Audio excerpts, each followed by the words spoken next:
আয় আয় তাড়াতাড়ি আয় ছাগল কোন জায়গা জলদি জলদি তাড়াতাড়ি আয়।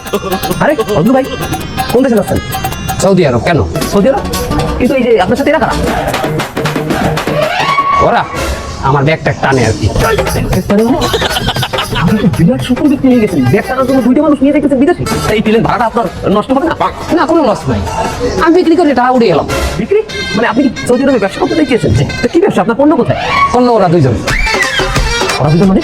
দুইজনে আমি বেচবো সৌদির এক কপিলের কাছে 5-10 লাখ টাকা নিচ্ছি। আপনি এদের কাছে 5-10 লাখ টাকা নিয়েছেন, আবার তাদেরকে বেচে দেবেন? হ্যাঁ, আপনার কি বিবেকে বাঁধলো না? আমার তো বিবেকের কারণে আমি এটা মরি নাই, তাহলে কিসের কারণে করছেন? অভাবের কারণে। অভাব? কিসের তো অভাব আপনার? আমার না, দেশের অভাব। দেশের অভাব না, দেশের অভাব মানে? দেশের অভাব বুঝুন না, দেশের দেন অভাব অনটন। এই জন্য আমি চিন্তা করছি যে দেশের সমস্ত লোক নিয়ে আমি সৌদি আরবে বেচে দেবো। এটা দেশের একটা ইয়ে হইবে না, উন্নয়ন হবে না। এই যে দেশের সহজ সরল মানুষগুলো ঠগাইয়া টাকা কামাইতে আছেন, এতে কি আপনার সৌদি দিয়ে খুব বেশি সওয়াব হইবে? অবশ্যই সব হবে। কেমনে? অভাব বেশি আমি যে ওমরা করে আসবো না ওখানে। তাছাড়া আমি মরুভূমিতে যাইয়া আমি উটের দুধ দিয়ে গোসল করি, তারপর আবার দেশ আসবো কি হইয়া পাক পবিত্র হইয়া। আসলে ভাই দোষ আপনার না, দোষ অবগত সহজ সরল মানুষের, যারা আপনার মতো এই প্রতারক দালালদের বিশ্বাস করিয়া তাদের সর্বস্ব উড়াই দেয় আমরা।